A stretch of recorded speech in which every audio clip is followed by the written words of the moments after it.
Hi everyone, in front of me I've got INFINIX Hot 60i and let me share with you how to virus scan your device.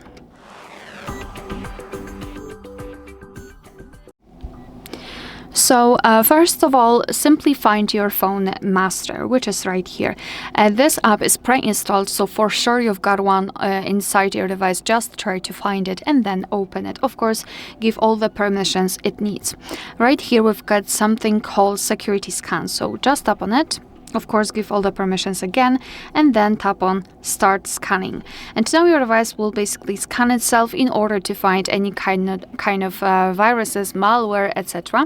And here, after that, your device will show you the information whether everything is all right.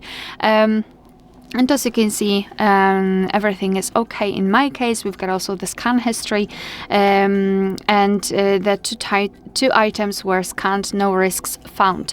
I highly recommend to do it from time to time so you will be able to be sure that everything is all right. Of course, if your device will find any kind of malware, any kind of viruses or any kind of problems, it will show you the information about it. Moreover, it will also show you steps which you can take in order to get rid of the risk.